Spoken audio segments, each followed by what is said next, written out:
Welcome everyone to Gamer Meld.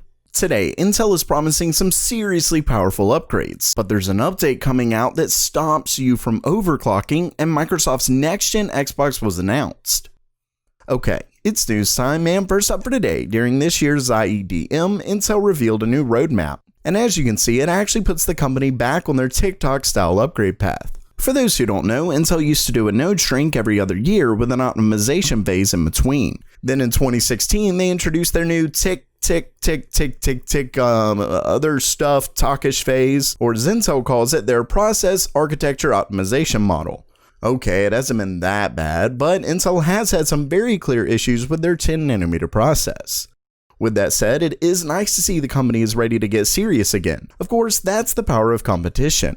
Whether Intel can actually achieve this is tough to say, but the company has done some amazing things in the past, so here's to hoping. Unfortunately, not everything is good news with the company, considering yet another vulnerability that seems to be specific to Intel CPUs has been revealed, and its mitigation causes a huge issue. Of course, with all of these hardware vulnerabilities, it's never been a better time to protect your money with today's sponsor, Privacy.com, a tool that lets you create virtual cards for online payments, which means no one sees your real card number. Each virtual card is set up for a specific merchant, so if it gets stolen and used somewhere else, it won't work and you'll get a notification. Not only that, but you can set limits on every card to control how much is taken out. You can even use it for free trials, so if you forget to cancel, you won't be charged. So what are you waiting for? Head to privacy.com/gamermeld and add your funding source to get $5 free today. Anyway, back to the story. The vulnerability is called Plundervolt, and it was actually discovered in June of this year, but researchers have been under NDA for 6 months, giving Intel time to fix it. Well, it's now up, and we get to hear about it. According to them, and from what I understand, Plundervolt effectively lets a hacker get around SGX memory encryption by undervolting the CPU when it's executing the data so it doesn't encrypt it and is easily read.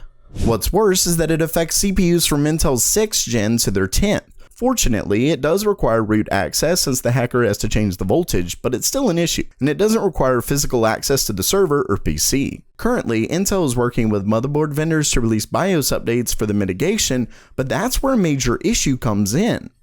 Apparently, the mitigation locks your voltage at the BIOS level. I'm not sure if you can change it once it's installed, but basically, if you use SGX, you won't be able to get anywhere near the same overclock as before. Luckily, if you don't use SGX, you're not vulnerable, but users who watch UHD Blu-ray on your PC have to have it enabled. I'm also not sure if the mitigation will still affect users that don't use SGX or what. Next up for today, Microsoft has officially announced their next-gen Xbox.